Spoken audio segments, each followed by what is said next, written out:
It's been a tough year for hope, helpless or otherwise. I have to confess, I love that Crosby, Stills, and Nash tune so much that it's not quite the message that I intended, but courageously hoping just didn't have the same alliterative qualities to it. Helplessly hoping her harlequin hovers nearby. Beautiful. Heck, with all the fires tearing into Ventura and Santa Barbara, it's been a tough couple of weeks for hope. We've been on evacuation alert all through the early days and nights of the fire with long power cuts to punctuate the drama.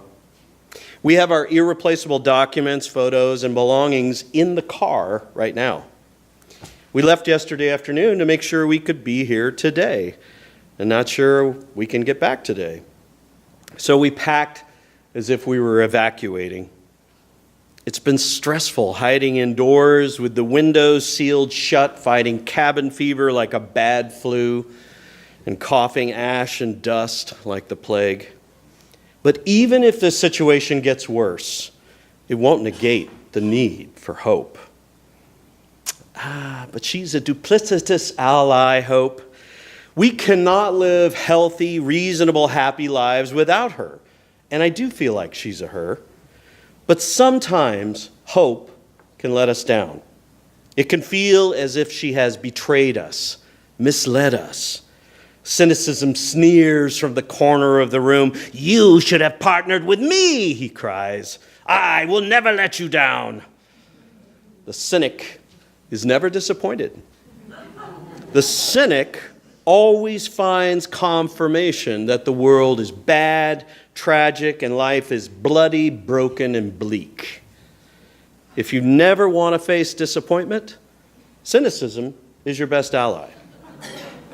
But the problem with cynicism is that it can chronically drive you down into a small, bitter, shielded world. Don't get me wrong, it's a marvelous intellectual scalpel. It's an excellent tool for slicing and dicing and understanding. It's not so great when we need to expand our hearts and our minds to possibility. You see, cynicism does not tolerate dreaming. He teases her mercilessly as being shallow, airy-fairy, and naive.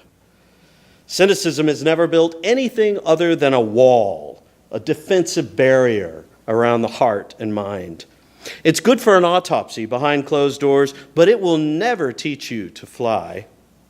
We need hopes and dreams to do that for us. And if we partner with them, we do so with the full knowledge of Icarus.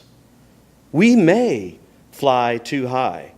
We may come tumbling down to earth painfully, but we will never forget that we flew. Now, one of my greatest fears as a third grader growing up in Texas was that I'd be disappointed and stuck in an ordinary, boring life. I recall that feeling precisely as I walked along the road to buy my favorite cinnamon candy, hot tamales, at the Jones 7-Eleven with my best friend, Roy Purnell West III. Yes, that was really his name, and the name of his daddy and granddaddy. You see, when you get a good Texas name going, you just don't abandon it easily. And that's why you got so many of them juniors in Texas, too. Juniors and juniors of juniors. So to me, he was just Roy, but in his family, his parents had to call him Little Roy. So as Little Roy and I walked to the Jones 7-Eleven for our sugary sundaries, we often discussed the future. And our biggest concern was that we might end up being ordinary and bored. Now, Roy was an adventurer and a dreamer. We both loved the cowboy detective show Alias Smith and Jones. And so Roy decided we should open a detective agency with a nod to them. Now, Roy had the beautiful sheepskin cowboy coat, so of course he got to be the handsome Kid Curry. I only had the really ugly lime green practical winter coat from JCPenney that my mother bought, so I got to be Hannibal Hayes, the smart one. We made the obligatory sign that said, "Detective Agency, $1, and we nailed it to the tree in front of my house. Now, the next day, when Robbie Parigi came to us about a stolen money clip, Roy and I were kind of thrown. I'd read a lot of Encyclopedia Brown as a kid, but we didn't really expect to actually have to do some detective work. We just wanted to act like we were doing detective work. We quickly found a loophole we like to call jurisdiction. We told Robbie that we couldn't take his case because it was out of our jurisdiction. The theft had occurred at his Catholic school far too far to ride on our bikes. So we suggested he find detectives that could actually get to the scene of the crime. I felt very official coming up with the jurisdiction thing. And yet we quietly took down the sign later for fear that we'd get another case, but continued to pretend that we were the two good-hearted bank robbers from our favorite TV show. Now, the truth was, Roy was never boring. He was always coming up with things to do that were often dangerous, but always exciting. And while our parents told us that we could do anything we wanted to with our lives, I don't think becoming a rock star, actor, or even something easily attainable, like an inept private eye, was what they had in mind. But that never stopped Roy from imagining it. Long before the phrase ever became popular, Roy used to act as if. In a strange, backhanded way, I think it was Roy who taught me to risk dreaming. Risk hoping for something exciting and probably impossible. But it wasn't enough to just hope. You actually had to act out the part and nail the sign on the tree. Because if you nail it, they will come. So years later in high school, I decided I wanted to be a rock star, actor, performer guy. And as soon as the sign was nailed to the tree for all to see, everyone wanted to tell me how likely it would be that I would not succeed. And I would certainly be disappointed. Everyone I spoke to kept saying how hard it was to break in, how hard it was to make a living, how hard it was to pay the bills, hard, blah, blah, blah. I heard all of that, but I chose to hope anyway. I decided not to listen to all of the very valid statistical reasons why I was doomed to be deeply disappointed. I loved theater, and I loved music. And when the time came to choose a university, I had no idea what I was going to do with my life. How is a 17-year-old even supposed to answer that question? So I decided to follow my passion at the time and enroll in a good theater department. I ended up becoming an acting major at UC Irvine, and by the time I'd finally graduated, I had a degree in theater and international relations. I decided, that makes sense, right? Ronald Reagan was president too, so, I decided it was time to live abroad before pursuing fame and fortune here. But all along the way, I kept singing, performing, recording, and actually getting paid to do so. I was extremely proud of putting myself through college that way. By 1987, all of that had culminated with me moving to Tokyo in an attempt to pay off an onerous student loan of $7,000. I know. People used to laugh when I said that back then, but it was a lot. It was many times more than I'd ever owed anyone, and it felt like a monkey on my back. So I figured adventure and high hourly wages teaching English in Japan would pay it off quickly, and then I'd come back to LA and I'd get that recording contract. Now, Japan was definitely the most foreign country I'd ever visited, much less lived in, so the adventure part was there for sure. But the big break came a few months later when my neighbor, a commercial jingle singer from LA of all places, left a dramatic note on my door with lots of exclamation points. There was this big TV commercial, and they were looking for a male singer. I'd given her my tape the day before, and they'd heard it, and they wanted me to audition. Cool. Later that night, I walked into the largest music studio I had ever seen in my life, ready to audition. Now, there were lots of people in suits from Sony, and everyone was very happy to meet me, but I was confused. Like, why are they there for an audition? And then I looked through the glass at the large recording rooms, and I saw one huge room with 4 cellists, and then in the middle was another large room with 4 French horn players, and then in another large room was 4 violinists. My heart stopped. This was not looking like an audition. They guided me to a smaller booth, and there was a score and the English lyrics for a big new Sony Walkman commercial. Now, back then, Sony Walkman was as revolutionary as the iPhone. I put on the headphones, and it was literally like being in a concert hall. You could hear tunings, a conductor honestly tapping his stand, and some instructions in Japanese from the director. Honestly, I was so totally thrown to be standing there that it was hard to stay in my skin. Fake it, just fake it, just fake it. I didn't know if I was going to faint or just sing terribly or spontaneously combust like some bad rock documentary. The director spoke English well enough, and he told me what he wanted, played a quick sample of the melody for me to listen to twice, and then said, "Okay, Makeru-san, daijoubu desu ka?" Ready? I must have said, "Hai," because the music was cued, the tape rolled, and I hear cellos and violins and French horns in my ears leading up to the moment when the vocal was to come in. Wave upon wave of goosebumps were shooting up and down my neck like the tide, and then I sang. I just sang. And then it was over. And everyone in the booth was smiling and clapping and giving me peace signs, and the director said they loved it, and then we recorded it once more, and then they said thank you, brought me out of the booth, and talked about a record contract. CBS Sony wanted me to be a recording artist for them? They'd only heard me sing about 24 bars. The whole moment was everything I'd hoped, but it was totally surreal. I went home around midnight and I couldn't sleep. It was just totally dreamlike. The dream I dared to dream had manifested. The recording contract happened.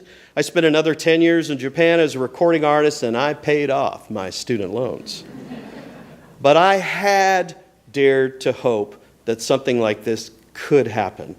I had dared to dream and risk disappointment to get there. I had acted as if and worked at my craft in whatever way I could prior to this moment. With a recording contract and more recording contracts, more jobs, voiceover gigs, a primetime radio DJ gigs, writing gigs, full-time work in film, TV, and video games, including the launch of the Sony PlayStation. It was a hope come true. Now, strange as it may sound, after 10 years of this, I was homesick and a little burned out on the business. I didn't want to live and die in this very strange and foreign land. I moved back to Santa Barbara. I invested some of my savings into a self-produced album and was very proud of that work. But when the first 1,000 copies arrived on a pallet in my driveway, I had the weirdest, clearest epiphany. I was done. I didn't want to build a band, go on tour, and promote the CD, and I didn't expect to feel that way at all. The CD, ironically enough, was titled Letting Go. And I realized I was choosing to let go of my 20-year career and identity as a professional musician and voiceover artist. I had no idea what I wanted to do next. A few weeks later, the relationship I was in crashed as spectacularly as my life savings in the stock market tech bubble of the late 1990s. For the first time in my life, I felt the full force of despair. I found myself at a crossroads. I was coming up on my 40th birthday, and my life felt like a failure. No life calling, no job, no money. And like a bad country song, my love had literally walked out the back door. I found myself hugging my dog while we both howled. It was helpful. And by sheer luck, I found a brilliant therapist. I soliloquized a long time about my sorry state of affairs, and she listened and simply said, "You sound disappointed." Disappointed? Oh, no, I'm not. There was something painfully poignant in that word, disappointment. It went much deeper than the surface conversation, and I couldn't figure out why. But it was clear to me I did not want to feel disappointed or describe my life, even at that point, as a disappointment. You sound disappointed. Sounds like your life's a failure. But at that moment, I realized I'd spent much of my life running away from disappointment, and here it was. She was right.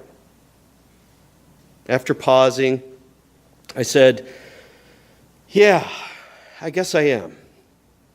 I am disappointed." It was incredibly hard to admit that, but once I finally did, I felt like I could stop running from it. Now, disappointment wasn't pleasant, but I didn't die from it. I languished in my despair for a time, but it didn't last forever either. It faded away as the weeks and months rolled by, and I simply accepted the series of choices I had made to get there. They were just choices. They weren't even bad choices necessarily. In fact, given who I was at that time, how I'd become who I was, how I got here, they were natural, even predictable choices. Being able to see them without shame, without judgment, led to me seeing them with self-empathy and understanding. Of course I'd chosen them. Of course they'd led me here. Of course the relationship I'd been so loyal to had run its course. Of course it had to end. When I ceased running from disappointment and despair, it became clear why I needed them. I needed to experience them. Hope is hard to hold if you're busy running from its dark side. I learned it was okay to despair. Ultimately, grief opened my heart to a precious kind of hope. Not the naive optimism of inexperience, not the Pollyanna positivity of those without scars. Rather, the mature hope of one who realizes where he wants to point the bow of the boat. Not just where I wanted to go, but how I wanted to sail through the rest of my life. Cynicism was safe, but it felt like I'd gone below and locked myself into the captain's cabin. Hope brought me out on the swaying decks with the wind and the spray and the dangers of the ocean of love and mercy. And after a good year of learning to be at sea, I began to hope for safe harbor again, a place to drop sail and risk being hopeful again. And that is when I met Nika. And more importantly, I was prepared to meet Nika. Now, I hope you'll forgive my tendency to throw out too many metaphors here, and this is the last, I promise. Hope is a muscle. It needs to be tested. It needs to be exercised. It needs to be stretched. Hope is not what we do because there is evidence to support it.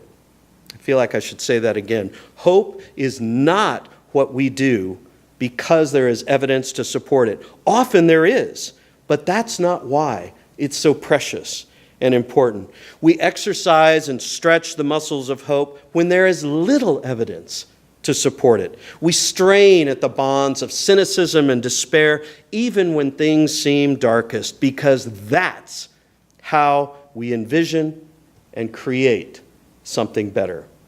Hope is the muscle that picks us up off the ground to stand dizzily as we consider our next move. It's not doughy-eyed, blind optimism. It's wizened, it's bruised, and it's a survivor. So, Hanukkah. Like that transition? I could teach a workshop on the segue. I was listening to NPR and this English rabbi, chief rabbi of the UK, who was being interviewed. I didn't even know there was such a position available. But Sir Jonathan Sacks, to be precise, is wearing that crown, apparently. And he said, quote, I'm going to make a distinction that I think is absolutely essential because very often we confuse the word hope and the word optimism, and I don't think they mean the same thing. Actually, they don't at all. Optimism is the belief that things are going to get better. Hope is the belief that if we work hard enough together, we can make things better. Optimism is a passive virtue. Hope is an active one. And I say no Jew who knows our people's history can be an optimist. What we do is hope. What none of us can achieve alone, all of us can achieve together. Now, no one believes hope is a bad thing, right? It's woven into our DNA. When times are challenging, it's that light at the end of a dark tunnel of indeterminate length.